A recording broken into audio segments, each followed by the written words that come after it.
Ya, kembali lagi bersama Nugroho Jati. Kali ini saya akan memberikan suatu konsep hipnosis, yaitu hubungannya dengan konsep pola belajar manusia. Ya, seperti yang kita ketahui bahwa pola belajar manusia itu dibagi menjadi 3 tahap, yaitu jadi 4 maksud saya, maaf.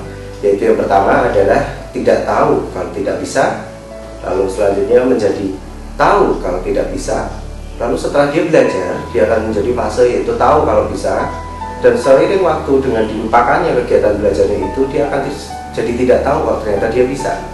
Ya, keempat fase itu penting untuk kita perhatikan dalam kita mempelajari, mengembangkan maupun melakukan hipnosis. Ya,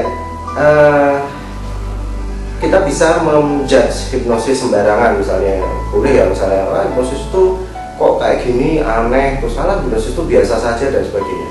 Itu merupakan tahap dari pembelajaran dan itu hanya merupakan sebuah pola yang ada di video saya yang lain yang dapat dipelajari situ itu ya.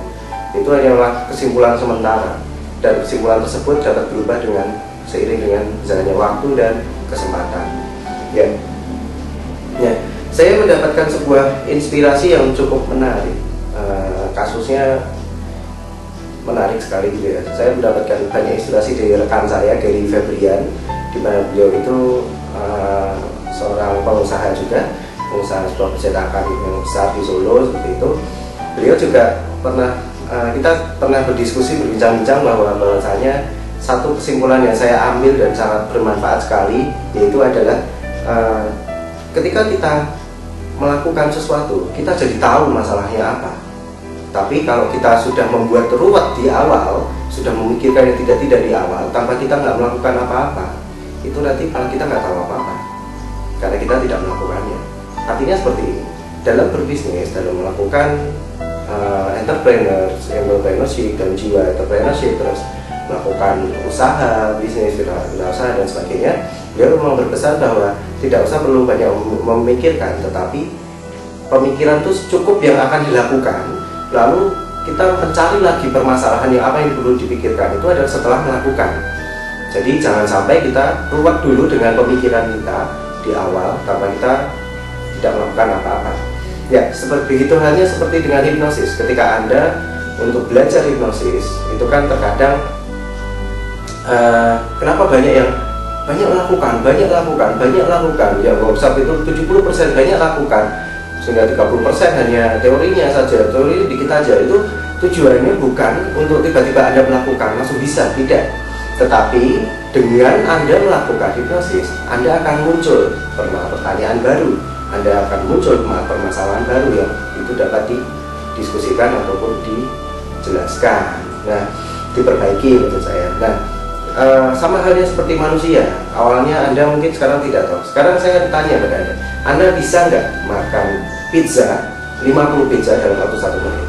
Ya, tidak bisa kan? Misalnya itu tidak bisa seperti itu. Kapan Anda berpikir bahwa Anda tidak bisa melakukannya makan pizza tadi? Yaitu setelah saya ngomong kan. Sebelumnya Anda tidak kepikiran sama sekali. Ya, seperti itulah dalam proses tahap belajar hipnosis. Mengapa dia lebih banyak disuruh untuk praktek daripada membaca buku dan untuk mencari literatur dan sebagainya. Ya, yang selanjutnya yang ingin saya sampaikan dan perlu saya sampaikan bahwa jangan merasa berkecil hati kalau Anda misalnya ketika melakukan induksi kok gagal, melakukan induksi ke saudara sendiri, keluarga sendiri kok gagal, hipnosis kok gagal dan sebagainya. Karena apa? Dari situ itu bukanlah gagal. Jadi itu merupakan tahap pengetahuan bahwa Anda, oh ternyata orang yang seperti ini yang nggak bisa dihipnosis, oh orang yang ini bisa dihipnosis. Nah, seperti itu. Artinya kita jadi tahu setelah kita melakukannya. Coba kita nggak pernah melakukannya, kita nggak akan pernah tahu. Misalnya kita setiap hari mungkin sering ya, bahkan saya juga sering juga pernah itu menggerundel gitu ya. Kenapa kok saya dalam proses pendidikan saya harus disuruh seperti ini, disuruh dilempari seperti ini, harus kayak gini dan sebagainya. Nah, padahal itu kan nanti ribet, permasalahannya gini dan sebagainya. Kita sudah membuat ruwet di awal tanpa kita melakukan apa-apa. Padahal ketika kita mampu melakukannya, itu nanti akan timbul sebuah masalah baru. Nah, itu nanti kita jadi solutif bersama, terus kita dapat pengalaman di situ, kita mampu melewati fase dari tidak tahu, tidak bisa, jadi tahu kalau tidak bisa, maka dari itu kita perlu belajar lagi, terus jadi kita bisa tahu kalau bisa, terus kadang kita bisa lupa. Nah, ketika fase lupa itu kan ada dua kemungkinannya, dia tidak tahu kalau tidak bisa, ataupun ternyata tidak tahu kalau dia tidak bisa. Nah, caranya tahu gimana? Yaitu dengan melakukannya. Nah, konsep-konsep seperti itulah yang dilakukan motivator-motivator atau dalam kayak misalnya training motivasi dan sebagainya itu ya. Sebenarnya kita tuh sudah bisa, tapi kita yang tidak tahu atau lupa bisanya itu. Nah, sehingga akibatnya kita tidak melakukan apa-apa gitu. Makanya inti dari training motivasi, training apapun itu, tujuannya itu untuk Anda melakukan sesederhana apapun itu, Anda melakukan, bukan untuk bagus-bagusan teori, mana yang lebih baik, trainer mana yang lebih spektakuler, tidak, tetapi yang sesuai dengan kebutuhan Anda.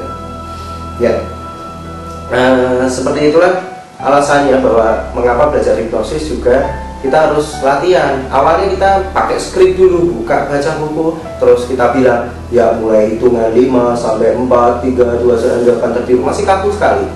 Nah, tetapi dari situ kita jadi tahu, oh ternyata ini nggak bisa kalau gini. Berarti apa yang harus saya perbaiki supaya bisa? Nah, oh ternyata di sini, bagian di sini, bagian di sini. Ya, Anda mengerti kan? Nah, itu dia yang dimaksud dengan mengapa Anda perlu mempelajari pola belajar. Ya, seperti itu.